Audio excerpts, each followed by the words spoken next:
Yeah, thanks for being here. It seems like it's been a while. Maybe it's not been as long as I think, but it seems to be a while. And I appreciate all that you've done to cover our team and our university and our sport. But we're excited to kind of kick off the 24 campaign. You get through all the recruiting and you try to breathe a little bit in February as you also get ready for spring practice to begin, and here we are, jump back into it, and we're day one into spring with day two being today, and then spring break happens, and then we really get down to business when we put the pads on when we return. So there's been a lot of positive things, I think, in our building since January. Many of those are coming from the player-led arena, which I love. I really think player-led teams are the best teams, and our culture council that was elected by our team has done an incredible job of setting the standard to which they expect things to be. We presented that to the team in January. It was accepted by all, and so once we accept it, then we all have to be accountable to that standard, and that unit of leadership has done a really nice job of saying, hey, if we say our lockers should look like this, then there's got to be accountability to every area, from the training table to academics to the way we approach work, to our timeliness, our effort. And been really, really pleased with the leadership that I'm seeing from that group, and the energy that was at practice Tuesday I thought was really, really nice, and a carryover from everything that we've seen since they've come back from the Christmas break, and had works with our strength staff, and so excited about what I see heading into spring number 2 for us.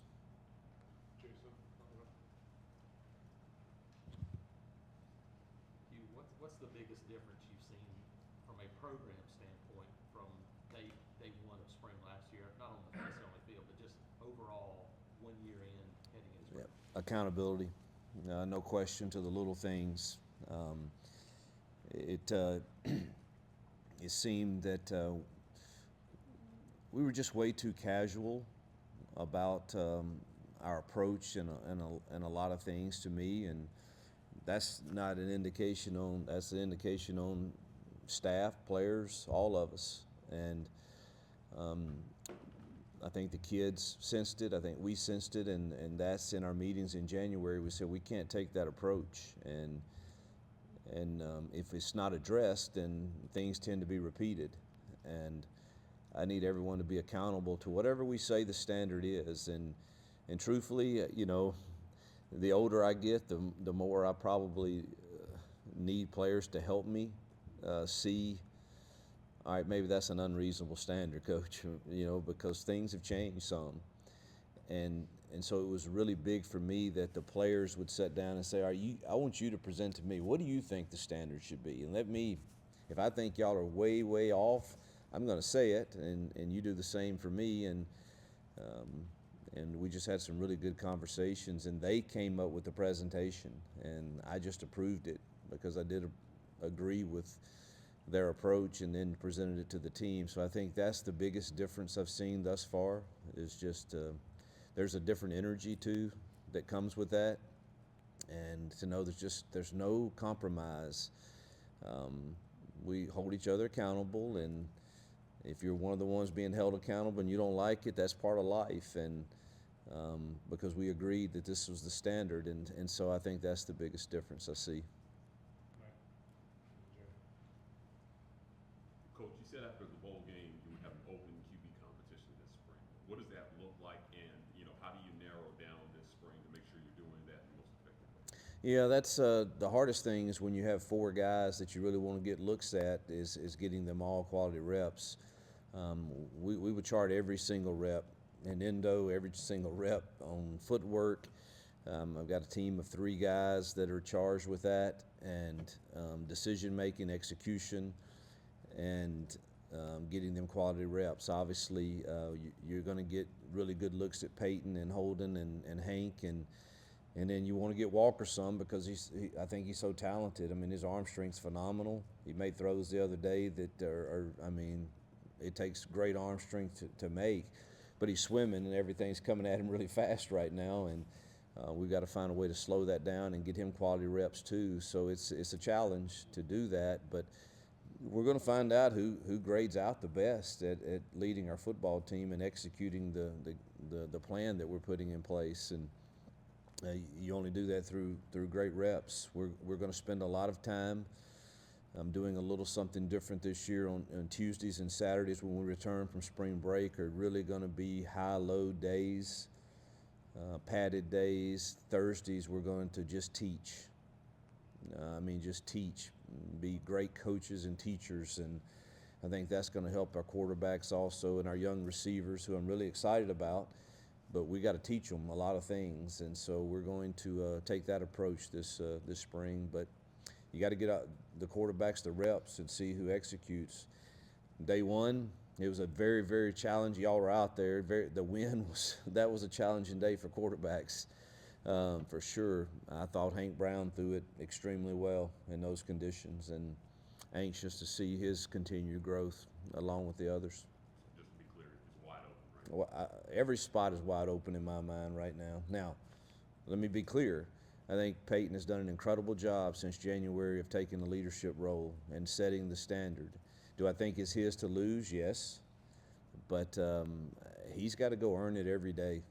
And we're not in a position where we can just say that it's given to somebody. He's got to, we're changing our whole verbiage, our whole system back to what I'm comfortable with, and I need to see who has the best grasp on that. JG. Hey, Hugh, now that you're starting a full season again, looking back on last year, were there lessons that you learned professionally, things that you kind of gleaned from that experience? Oh, I think every experience we have, if we're not learning, then we're probably wasting an opportunity. And, there's some things that I'd rather probably not talk about that I learned. Feel free to do so.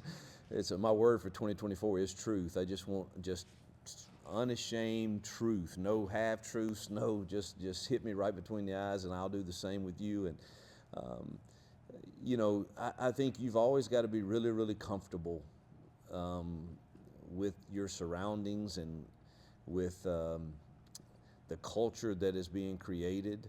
And, last year was frustrating in the fact that I did not think I was able to reach a group of kids to be consistent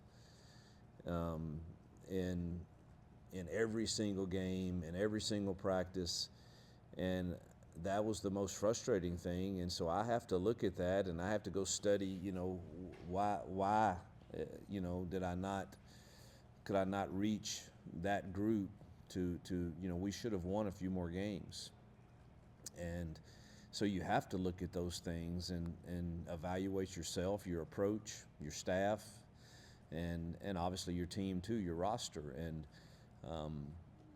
we can point to a lot of different things, but ultimately it's my job to make sure that the approach is one that our kids are giving Auburn University its best every single opportunity that we get. And in this new day and age, my way of, man, it's the love for your school and the love for your teammates and the love for each other that should be the greatest motivation. I think I've got to adjust that some. I still believe in it wholeheartedly. But that approach to get that through is more challenging in these days and times. But I still believe in it firmly. And but yes, there was a lot of lessons that hopefully we all learned and will make adjustments and improvements on. Second row, Bill, and then Joe. Talking about changes, you've got quite a few changes in the staff. Just you've got prior relationships where the offense seemed like would be able to be on the same page pretty quickly. But just talk about the changes there and you Yeah. go. Well, I mean, obviously we're we support Zach and Cadillac and their decisions, and Zach's not at Houston and Cadillac's with the Raiders, and we wish them the best. And but I'm so comfortable with Derek Nix and Ken Austin, and Maurice Harris is back in the building, and just really comfortable. They know my terminology. They've been with me before.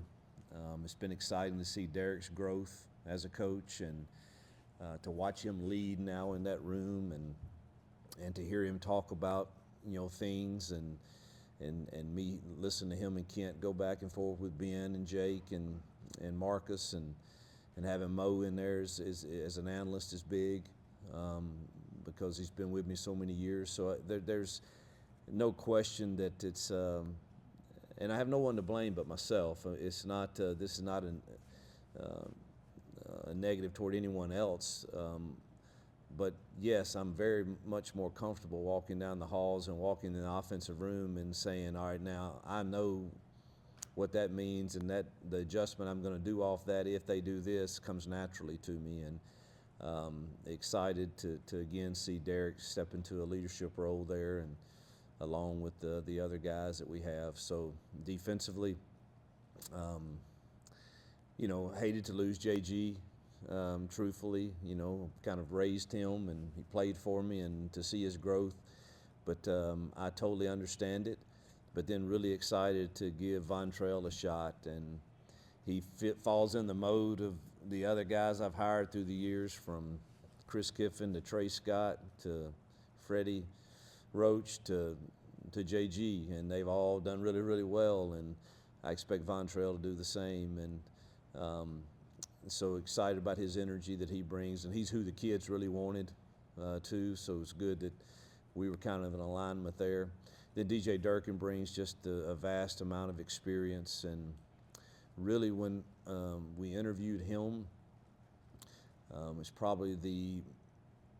the first defensive guy I've really interviewed that I felt like he coached defense like we coach offense. And I had the whole staff in there, and everybody kind of felt the same way, that man, I get that. That makes sense. It's simple, and our kids can play fast, and he is so detailed and demands effort and energy, and just have been really, really pleased with his leadership on that side. And then in personnel, getting Will Redmond from LSU. I've always had great admiration for him and the job he's done. He's doing a really nice job, and adding Kenyatta to that group. I think we got a lot stronger in a lot of areas, and I'm sure I'm forgetting somebody. Oh, Charles Kelly. I mean, I feel like he's been with me forever. That's a guy you're around a week and you're like, man, you're like my brother. I mean, everybody knows Charles Kelly, and what a great mentor and great coach he is, and not to speak of the number of guys he's recruited, and he's returning to a place he loves. And so to have him and DJ leading our defense there is, I'm real comfortable with that also. Joe? Hugh, a lot has happened since January. What's spring feel like in the SEC without Nick Saban in Alabama? Yeah, we actually talked this morning because it's next week spring break, and we're trying to arrange a little golf match, and it's different for sure. We need his voice to help us try to change some things, and I think he's willing to do that because he has a great love for this sport, and we all kind of respect each other in different ways depending on your relationships. But it is, I understand it.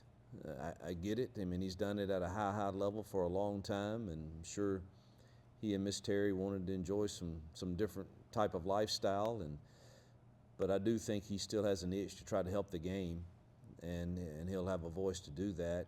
I do think it also, I've known Kalen a long time. We were both in NAIA together. I was at Lambeth and he was at Sioux Falls, and so I've known him for a long time, and he's a great human being and a great football coach that has some big shoes to fill, but I respect him and the job that he'll do but it's definitely you feel like it all could be fool's gold without hard work and success, but you do feel like, man, there might be an opening, to capitalize on why not Auburn right now, and that'll be our message, and I'm sure they'll have a strong message too, and both will still get good players, and but it is a different feel knowing Nick's not in the game right now. And just a follow-up, how has that absence, I guess, changed the league already? There wasn't in our most recent SEC head coaches meeting. There wasn't a guy that was willing to yell and scream as much in there. We got to find out who that guy is. I think it's going to be Kirby.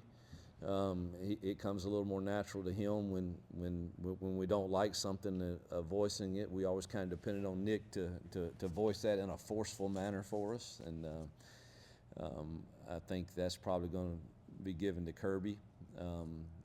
But it hadn't, I don't think the game has changed so much that it's really hard to separate, Nick's departure from all this other stuff we got going on. And the game is just constantly changing. Even now, I guess they're in Indianapolis, I believe, and deciding if we're having 5 or 10 signing days, or I don't know how many we're up to now. And I don't know. The game is definitely changing, and we're all searching for some parameters and sanity around it. And truthfully, I'm not sure anybody has the exact solution to what protects our game. It's one that we all love so much, and it has such passion and energy, and unfortunately, it's tied to a lot of money too, which is part of the dynamic that causes us all, some of these issues. And but boy, I sure don't want our game to lose what it's meant to so many people over the years, even you guys who have great jobs to cover what I think is the greatest sport. But it is in danger, I think, of us, losing some of the love that people may have for it because of all the different dynamics that are going on. And I think all of us are just searching for, man, give us some parameters that we all can work within and have some type of sanity and peace around, particularly building your roster and maintaining it. Brian? You wanted to ask you what stands out about about 24 newcomers, and specifically Percy Lewis in the offensive line, Cam Coleman at wide receiver, and Jared Thompson at safety. Oh, boy, glad we got all three of those. Let me tell you, Percy is a big human being, and he moves a lot better than you give him credit for. Now, his biggest, I love his demeanor. He's just one of those country boys that drove a bulldozer and motorcycles. I don't know how he got on a motorcycle that big, but that's one of the first things I told him is no more motorcycles. And he's, "Oh, Coach, I've tasted that asphalt many times." And I said, "You need to stay off of that."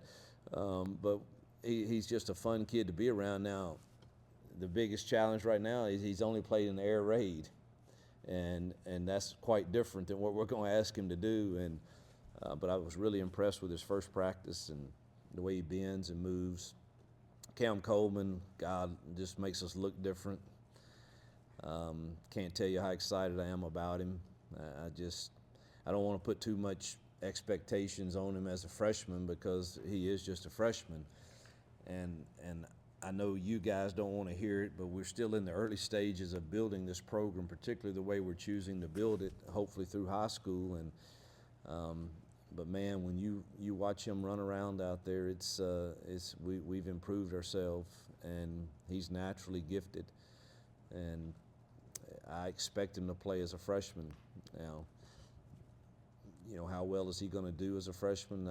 We've had one practice, so it's really hard to say. But boy, he's talented and smooth and tracks the ball as well as any that I've seen. Last one was Thompson. Love his energy, love his knowledge of the game. He knows all three spots back there. He's been a leader, and he hadn't been here long. And he's vocal. He's played at a high level, at a good program, and think he's going to be really invaluable for us back there, being able to play multiple positions and help lead us. Because I like our young ones back there too. They had a really good first practice. Those young guys are talented, but they need some experience back there like him and Keontae to kind of bring them along. All right, Justin. You guys lost a couple of big guys on the defensive line, but you've got transfers, you've got freshmen coming in. What are you expecting to see this spring? What do you want to see, I should say, from the spring from that defensive line group as they kind of get overhauled a little bit? Yeah, I think the biggest question mark we have right now is the interior, the girth on the interior, losing, Marcus and Justin and Lawrence. We lost, some guys that played significant snaps for us and two of our most productive ones. Excited to get those transfers in here, plus the young guys. I love our young class. I tell you, Morris and Waller are different now. They can bend, they can move, but again, they're just freshmen. Gage had a really good first practice, as did Trill, and we're going to need those two to step in. We need Jason Jones to really, come on and be the guy and play every snap with great passion and energy. And Bobby is got to come on, and he's got the tools, we believe. DJ Reed's going to move inside. So we've got some guys in there. I do think we will still be searching in the spring portal for some more depth there, and maybe one more edge guy. Obviously, Falk has been an incredible leader for a sophomore. He's taken it as his mission to lead that front, and he's easy to follow because he does it the right way, and been good to see that also. And J Mack, obviously healthy, is a handful, but excited about those young kids behind them too. Second row. Hugh, you mentioned the offense now being more in your hands. I guess, what would you like that to look like? I know it's early, and maybe what are going to be some of the big differences that you might notice? Well, I want to get back to the only thing I've known that's given us success everywhere we've been is the RPO-driven run game, and then the play action passes off of it. And in order to do that, you've got to have a receiver or three that can win in some one-on-ones and quarterbacks that can execute it. And I do think our quarterbacks can do that. And the unknown right now is, all right, if they do play us an extra hat in the box, do we have the slot that's going to go in? Do we have the boundary X that's going to go in? And that's what, is I'm cautiously optimistic, and so I don't want to leave here with the receivers thinking I was already after day one. I'm excited and hopeful and optimistic, but that's what we've got to be and you add the version of tempo to that, depending on, I think we'll be able to go as fast as anybody in the country we have in the past. Is that smart? I don't know yet exactly what that looks like, of how much we'll do that, but we're certainly going to be prepared to. You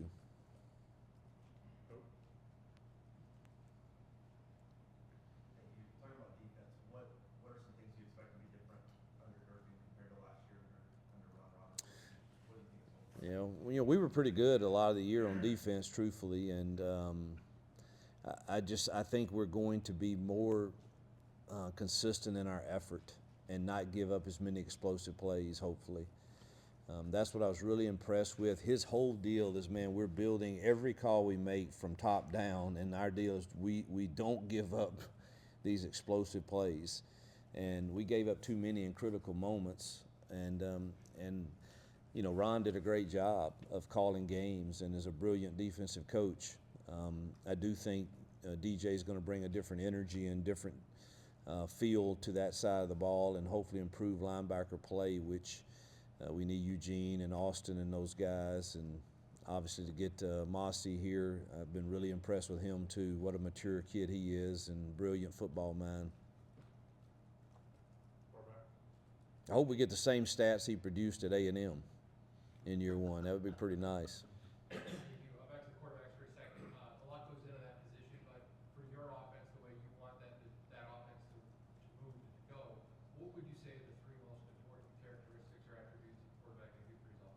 Decision making, number one.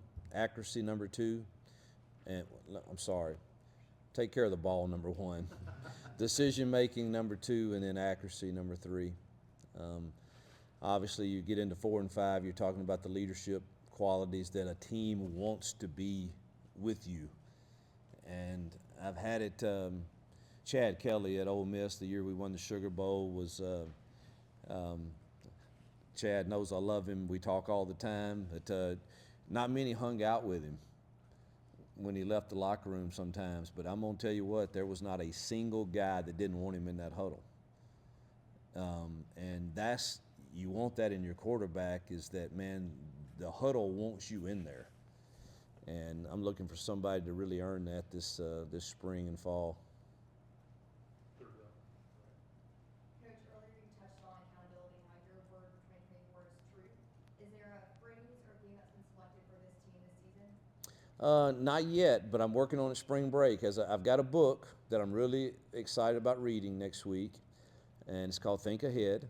And I've already read a couple chapters, and I think my whole teaching series will come from that book. I asked the author 2 days ago if he was okay with me using his stuff, and he said yes, go for it. So come after spring break, we'll kind of start. The word for spring practice is casual, and I want it with a big X. And so that's kind of our approach in spring, and then I'll start developing kind of our themes along with the Culture Council. I'll let them have a say in it. Got a few more, JG. I can't believe you read books. I haven't read a book in 10 years. I don't read many, but I try to read at least 2 a year. Try to make it count, I got you. Yeah. Listen, Lane Kiffin is the joker on social media, you know that.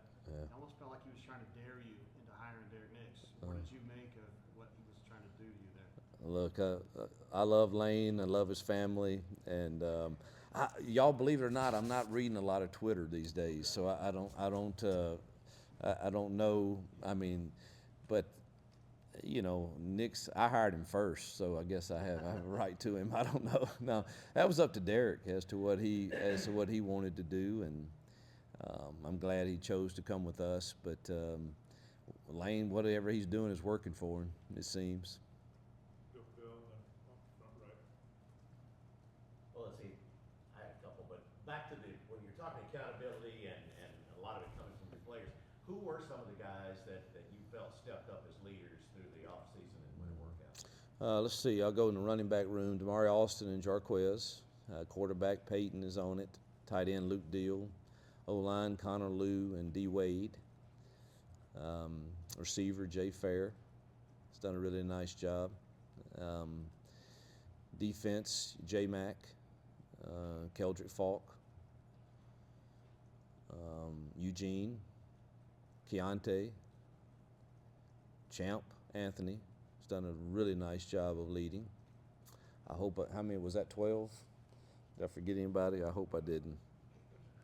But those are guys that really have taken the leadership and saying, you know, if one of our guys has to need some enrichment for not meeting the standard, then we want to handle it. And it's agreement we have with our positions, and I've been really pleased with their leadership. All right, last one, Mike. Coach, last spring you talked about guys ending up on lists and maybe how you felt about that. You also said last spring that Auburn has the resources to make kids feel blessed, but that can't come with entitlement. Yeah. How's the team doing with both those? Yeah, well, I think that's probably the most improvement when I say accountability. It's these lists are way down, and there's nobody turning an eye to them anymore. And even not the list. It's as simple as the locker. This is the picture of our lockers, and this is the way it should look every single day, and we should be accountable to that. And that's not too big of an expectation. I'm still afraid that. I talked to an NFL guy. I'm off on my tangent again, Mike, so forgive me. And they're frustrated with some of the things that we're I say we, that is coming to them now from the college game. Like one of them this morning, I honestly had a conversation, and this NFL scout says, do you believe that there's kids that are wanting to know their NIL agreement to come to the combine? And they're just like, man, we don't even know if they know how to work through something that's hard. And we're going to give them a 4-year contract or draft them where, collective bargaining now slots them. And that's the truth that people like me that are older, I'm not running from. And I'm telling our kids, I'm just telling y'all the hard truths. Life is not always as easy as you have it. That's creating this entitlement if you're not careful. And you're setting yourself up to possibly fail at what's bigger down the road, whether it's family or job or NFL, if we don't handle the things that come our way right now. So yeah, you're blessed. Auburn has the resources to bless you, but at some point you have to earn the right to be blessed, and you have to continue to do that, and it's not given. It must be earned. And so I do think we are a lot further along with having those honest discussions. And I had a full year to recruit the class, and we got to know each other, and I got to be very candid with them, and they could be candid with us, and we didn't get very many in the portal. I was intentional with the high school kids, and not that we didn't go after some portal, but it seemed like it was for the wrong reasons in a lot of ways. And now I may have to adjust my approach to that, but I sure would. I believe in our administration here. I think they're going to give us time to build this the right way. I know that everybody wants it to happen immediate, including me, but I sure want to build something that's sustainable, and that's still a juggling act for me, and in trying to figure out exactly what that looks like and how to do that with the portal world and the building a culture, and I'd like to do it through the high school primarily, and the hardest thing is figuring out how many of yours you're retaining. We begged them at our SEC head coaches meeting, man, give us after the season, we ought to be able to give Mike a contract and say, hey, you're coming back, and you sign it, and I know you're coming back before you go home for Christmas. And then all of a sudden I get to January, and I don't know who's coming back. And it's the challenges we face with that are real and very, very difficult how do you really build a team that is consistent from year to year with some of the current ways we have. And hopefully I know they're discussing some changes even this week, even right now probably. All right, Coach, appreciate you. Oh, thank you guys and ladies.